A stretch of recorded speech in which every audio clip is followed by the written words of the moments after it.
नमस्कार मित्रों, mission educator में आपका स्वागत है। और जैसा कि आप थंबनेल में देख चुके होंगे कि आज हम प्राचीन इतिहास के बौद्ध धर्म के बारे में जानेंगे। जैसा कि आप लोग जानते हैं कि छठी शताब्दी के उत्तरार्ध में यानी कि 563 के आसपास गंगा के घाटी के मैदानों में अनेक धर्मों का उदय होता है, जिसमें से आस्तिक, नास्तिक। आस्तिक में देखते हैं हम लोग अलवार, नैनार, शाक्त इत्यादि धर्मों का उदय होता है।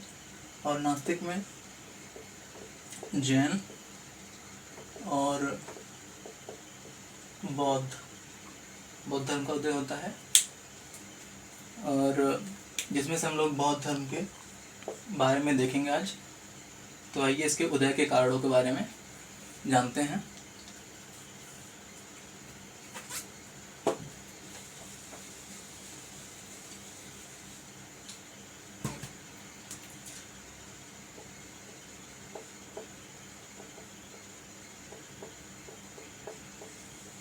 उदय के कारण पहले देखते हैं आर्थिक।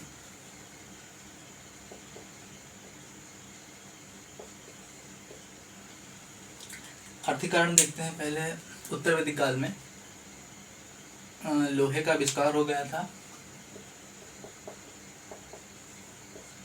जो कृषि कार्य के लिए बहुत ही अनुकूल सिद्ध हो रही थी उस समय, और जिसमें पशुओं की अधिक मात्रा में उपयोग होना था हल के साथ। जबकि इसके विपरीत पशु की इसमें बलि दी जा रही थी उत्तर वैदिक काल में।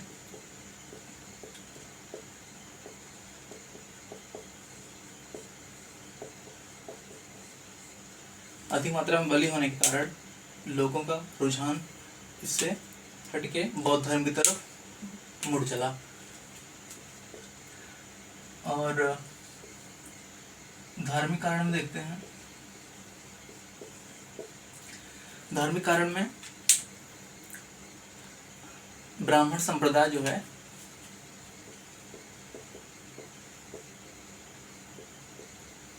उत्तर वैदिक काल के पहले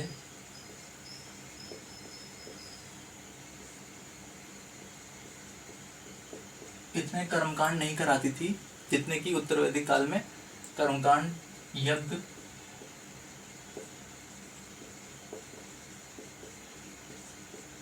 अनुष्ठान, जिसमें पशुओं की अधिक मात्रा में बलि दी जा रही थी। तो इससे लोगों का मन खिन्न हुआ और वह बौद्ध धर्म की तरफ मूव किए। और सामाजिक कारण देखते हैं।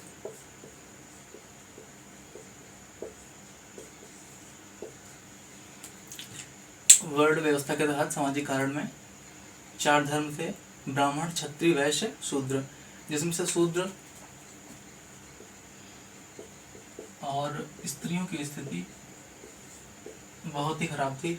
इसमें इनको अधिकार भी कम दिया गया था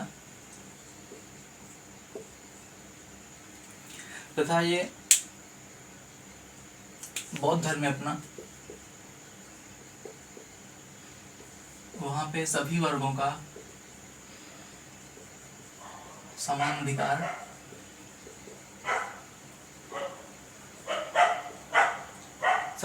के साथ सबको साथ लेके चलने के लिए बात की गई थी। अर्थात इन सभी कारणों से बौद्ध धर्म के फलने फूलने की जानकारी हमें मिलती है। तो आइए बौद्ध धर्म के बारे में, गौतम बुद्ध के बारे में जानने का प्रयास करते हैं।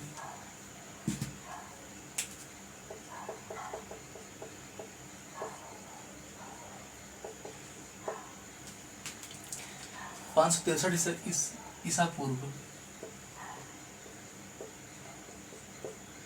563 ईसा पूर्व में कपिल वस्तु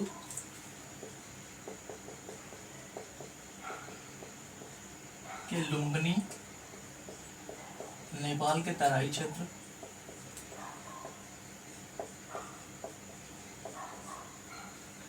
इनका जन्म होता है और इनकी माता महामाया देवी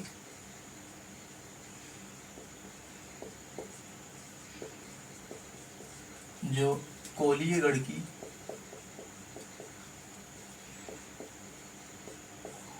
कन्या थी, और इनके पिता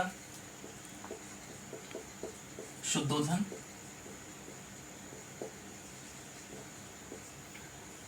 शाक्यगढ़ के राजा थे। और फिर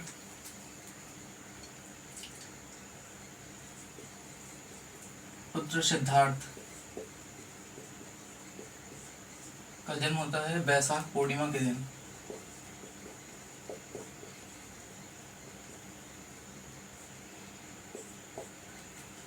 वैशाख पूर्णिमा के दिन जन्म होता है। और वैशाख पूर्णिमा ये आपको 3 जगह मिलेगा, जब ज्ञान प्राप्त करेंगे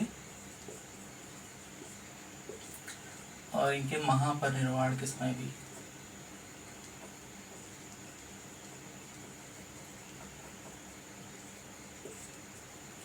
ज्ञान वैशाख पूर्णिमा इनके 3 जगह मिलते हैं। इनका जन्म जब होता है वैशाख पूर्णिमा के दिन, इनको ज्ञान की प्राप्ति होती है वैशाख पूर्णिमा के दिन, और इनका महापरिनिर्वाण भी होता है वैशाख पूर्णिमा के दिन। और फिर इनकी शादी होती है 16 वर्ष की। 16 वर्ष की उम्र में इनका विवाह होता है यशोधरा नाम की कन्या से। यशोधरा का नाम और मिलता है गोपा, विम्बा और भद्रकक्षा। गोपा, विम्बा, भद्रकक्षा यशोधरा का नाम और मिलता है। इनसे एक पुत्र का उत्पन्न होती है, पुत्र होता है राहुल। राहुल का अर्थ होता है बंधन। और ये 4 दृश्य बाहर जाने के लिए बाहर जाते हैं, 4 दृश्य देखते हैं सिद्धार्थ। पहले वृद्ध देखते हैं, बीमार, मृत व्यक्ति और सन्यासी।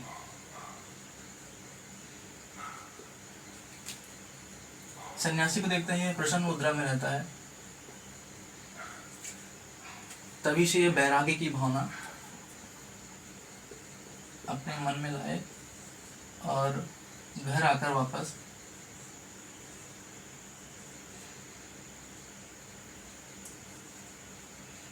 वैराग्य के लिए गृह त्याग करते हैं, जिसे कहा जाता है महाविनिष्क्रमण।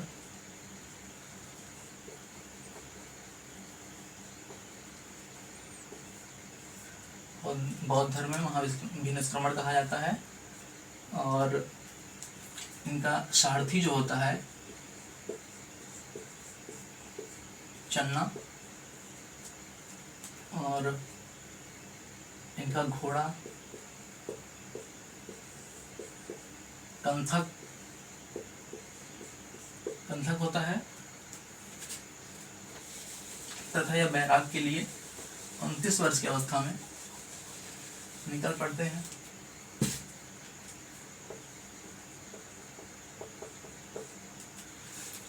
और ये इनके पहले गुरु होते हैं आलार कलाम, जिनसे ये शाम के दर्शन की शिक्षा लेते हैं।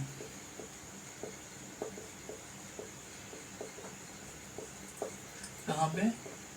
वैशाली में।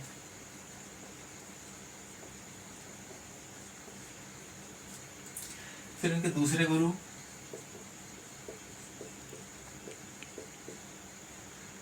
रुद्रक राम पुत्र, जिनसे ये योग की शिक्षा लेते हैं। कहाँ पे? राजगृह में।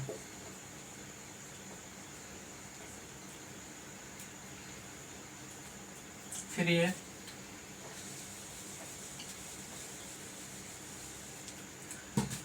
उर्वेला पहुंचते हैं, निरंजना नदी के तट पर।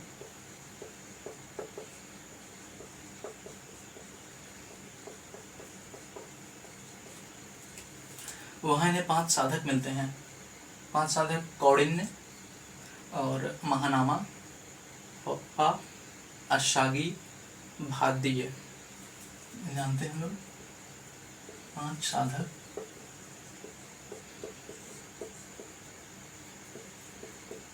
कौंडिन्य,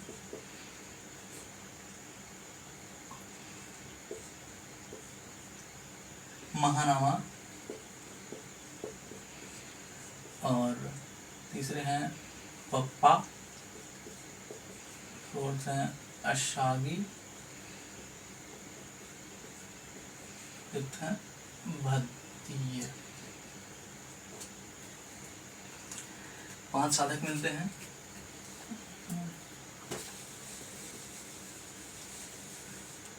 ये भी तपस्या कर रहे थे वहां पे। तपस्या करने के कुछ समय उपरांत एक कन्या आती है, सुजाता नाम की, जिसे जातक कथाओं में कहा जाता है कि वो उर्वेला के सेनानी की बेटी है। जातक कथा से पता चलता है, जातक कथा के बारे में जानते हैं, ये बौद्ध धर्म के यानी कि बुद्ध के जीवन के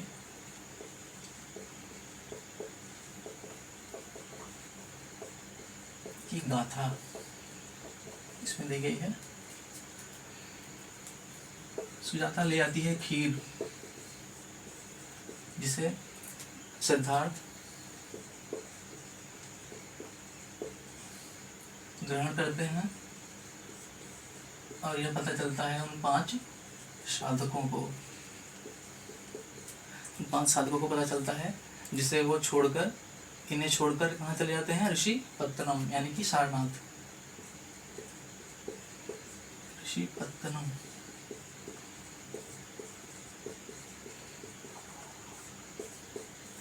सारनाथ चले जाते हैं और फिर ये सिद्धार्थ गया जाते हैं। गया पहुंचते हैं और वहां पीपल वृक्ष के नीचे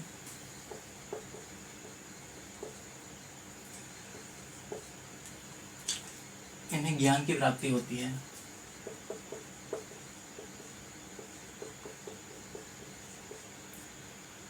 पैंतीस वर्ष की अवस्था में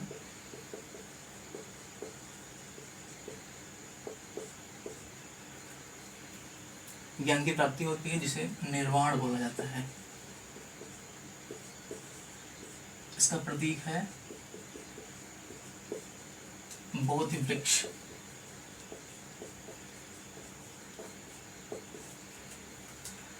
और इन्हें निर्वाण की प्राप्ति होती है तथा ये प्रथम उपदेश उन्हीं 5 साधकों को देते हैं, जिसे इन्हें त्याग किया था, जिन्होंने इनका त्याग करके कहाँ चले गए थे? ऋषिपत्तनम। ये भी जाते हैं प्रथम उपदेश सारनाथ में देने, ऋषिपत्तनम, और उन्हीं 5 साधकों को ये उपदेश देते हैं, जिसे धर्म चक्र प्रवर्तन के नाम से जाना जाता है। धन्यवाद। अगला वीडियो जल्द ही मिलेंगे।